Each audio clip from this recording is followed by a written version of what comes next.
Welcome back to Second Amendment Radio here on WYSL with Ralph Esposito and Doc Bill Robinson, Bob Savage in the house. And gentlemen, I'll let you introduce our next guest.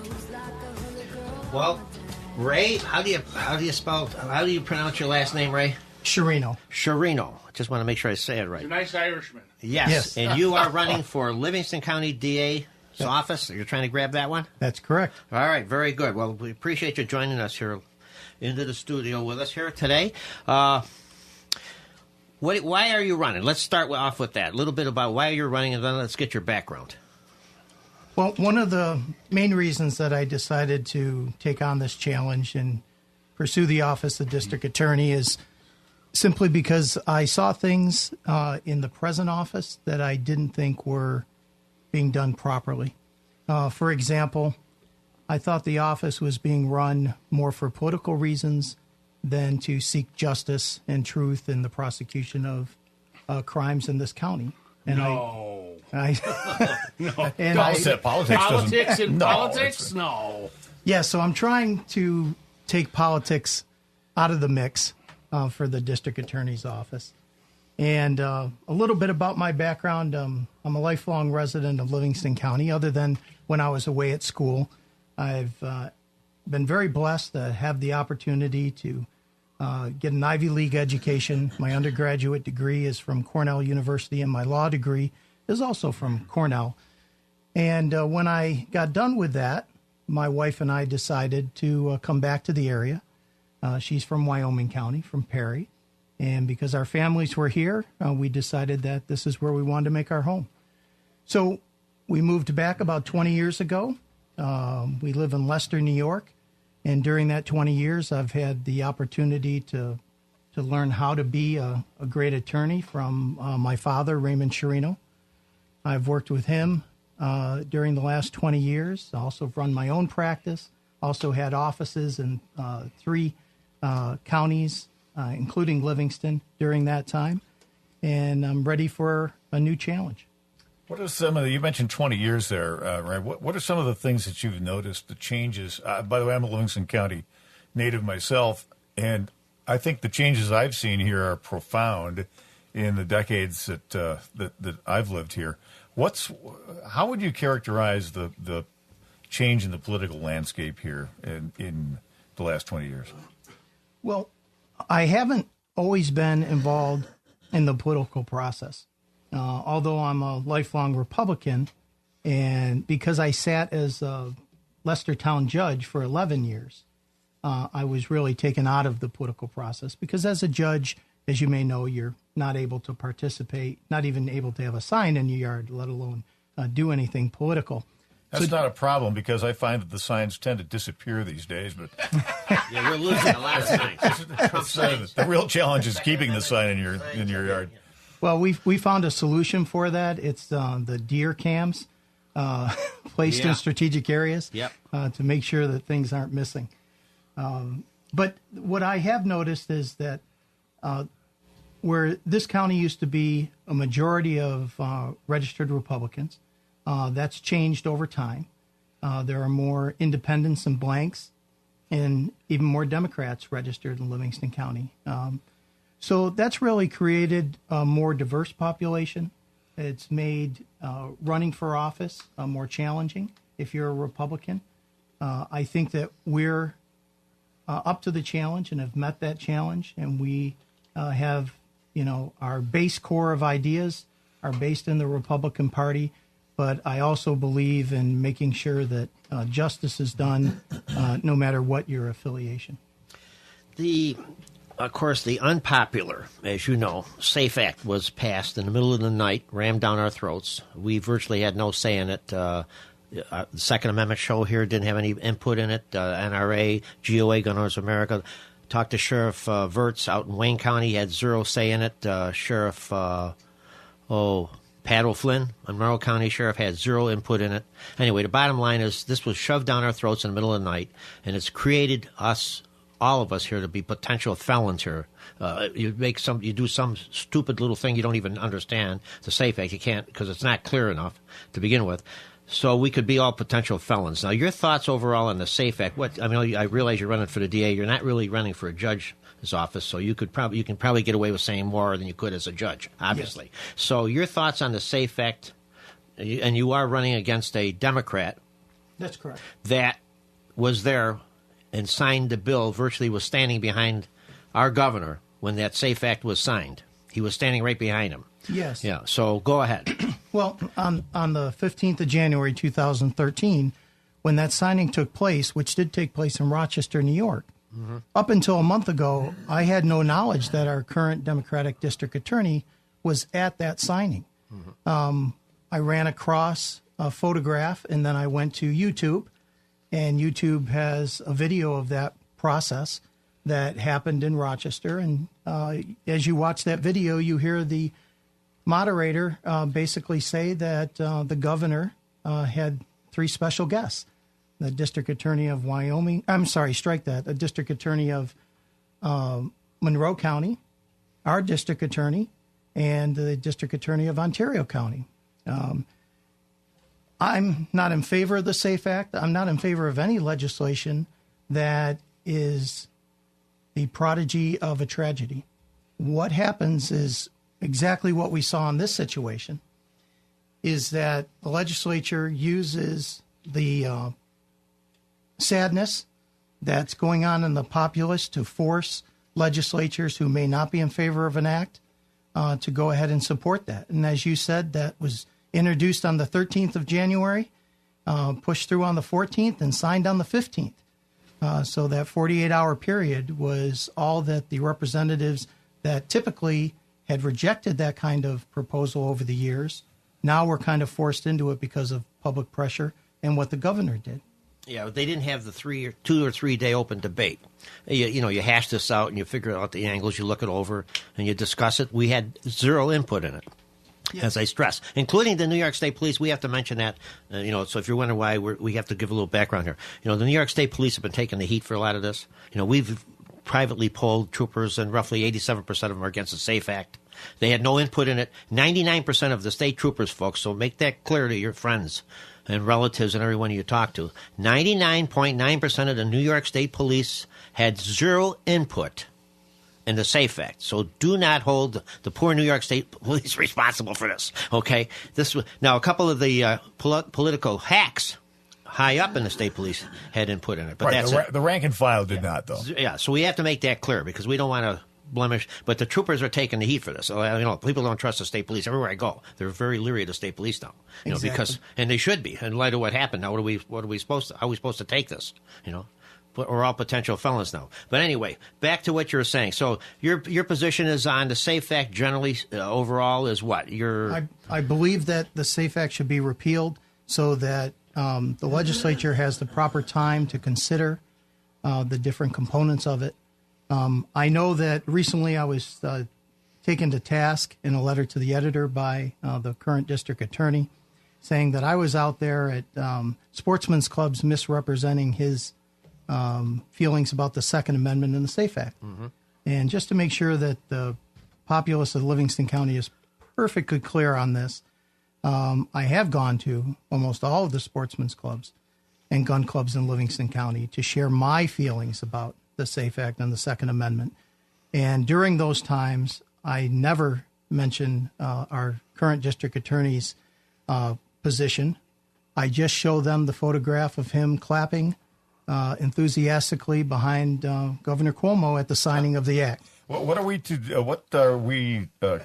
conclusion can we draw from his applauding the signing of the SAFE Act? That he's a big Second Amendment guy? Well, I think that's a personal conclusion that you have to draw. There is that old saying that a picture's worth 1,000 words. Yeah. I think now we have to change that saying for this particular race, and we have to say a picture is worth 1,000 letters to the editor. 1,000 defenses by the incumbent. Speaking of him, now it was a fluke that he got elected. As we should review that a little bit. What happened there? We had basically a three-way race there. Yeah, absolutely. That's how this happened. There hasn't been a Democrat elected in Livingston County for what, 50 years before that? Oh, no, I think it was Reconstruction, wasn't it? Yes. After the Civil 100 years? Yeah, 100 years. After the Civil War. Just for some fluke here, because three people were running at basically at the same time, he became the DA. He wouldn't have made it otherwise. There would have been a Republican in there, pro-gun, pro-Second Amendment Republican in there. Now, I have to, we handle, Ralph and I do the Second Amendment show here, and I'm involved with the gun issues. I'm a trainer at the gun clubs and stuff. We do the special training. The bottom line is I haven't had complaints from people about him, per se. That he's, the DA, the current DA here, is adamant against the Second Amendment or, pro. He's not peddling, I guess, day and night, the SAFE Act, how wonderful it is. We're not getting that information. At this point, we haven't been getting that information, just to, to cover him a bit. He hasn't been, we normally get the complaints. What happens here, folks, is if somebody's been taken advantage of by a judge or by the police or something, who gets the call first? We get the call first, even before the attorneys get the call. Then we pass it on to, say, Paul Simonelli or Paloma Capana or one of our Second Amendment attorneys. We pass that on, but we get called first. And I got to say this: I haven't got any calls from him relating to him being anti-Second Amendment per se. But it does not look good, him signing that and smiling and being happy here. But but Bill, he's a Democrat, though. He's a Democrat, exactly. So he's going to go with the club. Yeah. The Democrats are the authors, the creators of the SAFE Act. Absolutely. And are the major supporters of the SAFE Act, whereas the Republicans are not. Well, Ray, our guest here in the studio, Ray Sciarrino, is the Republican candidate for Livingston County Absolutely. DA. Yeah, now, and also, I have to also say this. The Democrat Party has declared war on our Second Amendment, Ray, so you understand that. I mean, clearly they've declared war on our Second Amendment. On the federal level, state level, local levels, the Democrat Party is a threat to our peace and safety. Our Constitution and our Bill of Rights is where we stand now. I'm just telling you how we think right now. They've become dangerous. We consider them dangerous now. This is how far they've gone, how far they've slid. Now, if push came to shove, if the governor pressured this DA, this current DA, into certain areas, he's going to go by what the Democrat Party tells him to do, or the governor tells him to do. Well, obviously, this is the Democrat Party, but go ahead. That's the way the party's run. One thing to remember, Bill, is that prior to that election 4 years ago, which was the three-way split, yes, Mr. McCaffrey was appointed by the governor. Yes, he was. To the position. There you go. So his... I'm glad you brought that up. I forgot about that. His entrance into the position was at the bequest of the governor. Yep. So I would find it hard to believe that you don't feel some great loyalty to the person who originally gets you the job. Exactly. I'm wondering if his attendance at the signing ceremony for the SAFE Act was a condition of his appointment. I mean, that's supposition on my part, but I just know the way the current administration works in Albany. Absolutely. There's strings attached to everything. Well, we covered this before you came on the show with us earlier here with Carl Lease from Scope. He's the Erie County chairman. Yes. And we've made it clear many occasions, Ralph and I and Doc here on the station, that it's serious. This year we've got to get out and vote. And we better get Republicans, solid constitutionalist Republicans elected, or we're in dire trouble. I mean, we are in serious trouble. It's not just the Second Amendment. It's all across the board. It's the Constitution, the Bill of Rights, and it's the control New York City has over us. Correct. That is really driving us crazy. We can't take it anymore. Go ahead, Doc. Yeah, you brought up the C word there, Bill, and I'm glad you did that, because I'd like to ask Ray your stance, your view on the Constitution. Is this... We hear much about it being a, quote, living document these days. Talk about your attitudes towards the Constitution, your background, your training, and your view on that. Well, I would probably be classified as a constitutionalist, a strict constructionist. I don't believe that there should be a lot of room for interpretation. The founders they were intelligent people who drafted. They took a lot of time to draft the document, chose their words carefully. And if you take the Second Amendment as an example, sometimes that Second Amendment language is trying to be construed not the way that the original drafters meant. Yeah, they stretch it all sorts of different ways. Yes. So, my background has always been for a strict construction of each of the amendments and the language itself. And I don't believe that the states should take liberties with drafting legislation that's going to change the base premise and principles of the Constitution. You don't find penumbral rights or anything like that in No. the language of the Constitution. The language of the Constitution is the language of the Constitution. Correct. All right, Yeah. great. Well, the Second Amendment here, I'm not going to read the whole thing, but the back end of it. The right of the people to keep and bear arms shall not be infringed. And, of course, we've got 24,000, depending on how you count them, 30-something thousand laws on the books infringing our Second Amendment. I mean, how many? Why don't we deal with the criminal element? If you get caught using a gun in the commission of a crime, deal with that. Put another 5 years on the penalty on the person. Have those, but they have them. They want to enforce it. They won't enforce it, or gee, the poor criminal. He didn't mean to shoot you 27 times. Yeah. It's it was because he had a bad childhood, because he's an orphan. One of the things that the SAFE Act really did not address at all, at least directly, is the underlying cause of many of the tragedies that occurred. Yes. And that's mental health issues. There you go. Yeah. In that restricting the rights of law-abiding citizens and making it more difficult for them to possess the type of firearms that they want really does nothing for the underlying cause except infringe upon those citizens' rights. Mm-hmm. And I think it's going to be something that I would like to work for if I'm elected, is there are in many locations in this state mental health courts. We do not have one in this county. The district attorney does not have the power to create one on his or her own, but obviously I can be a strong lobby for that. I've seen it work in other counties such as Genesee, and they can be very successful and very helpful. Monroe County also is a county nearby that has a mental health court and has had success with it. So I would like that to be one of the things that I work toward, to try to have a more diverse way to deal with the underlying issues that have led to some of these situations. Yeah. One of the most distressing features of the SAFE Act, and I know that you've let us know your position on the act overall, Ray. You've let that be known, but one of the most egregious areas is in the interplay between the SAFE Act and mental health adjudications that come through the through a doctor's visit or whatever, where Second Amendment rights are deprived without the benefit of due process. You want to comment on that for us? Well, the way the Act structures it is that if you're in treatment with a licensed psychiatrist or therapist, and you indicate that you may do harm to yourself or others, then that professional has an obligation to report that. And because it's statutory now that you must report that, that does away with your personal privacies for your medical records. And HIPAA is kind of thrown out the window because HIPAA doesn't apply if there is a statutory requirement to report.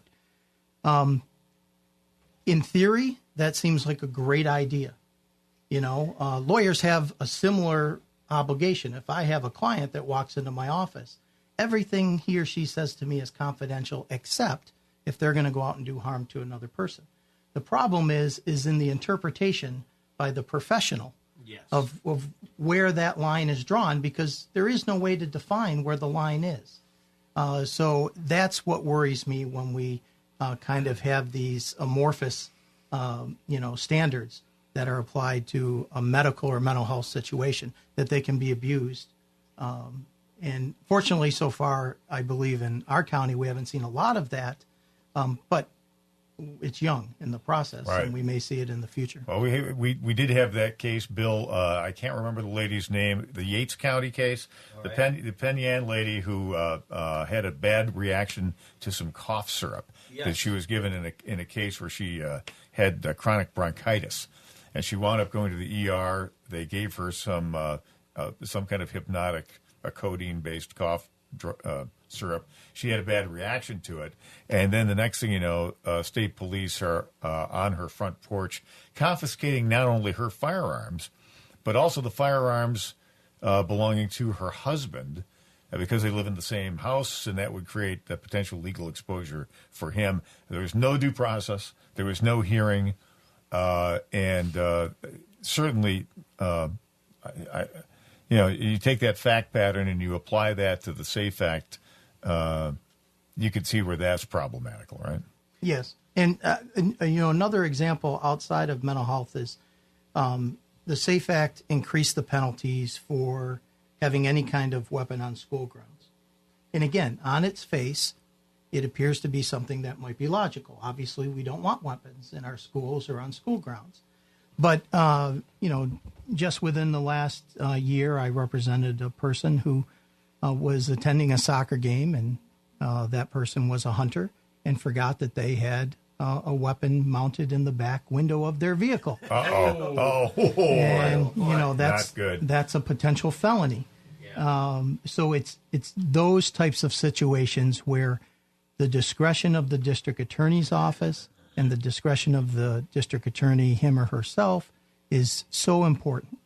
And one of the premises that I am running on is that I want every and each case to be individually reviewed, not particularly by me. I don't have to micromanage the fine assistant district attorneys that we have or will have in the future.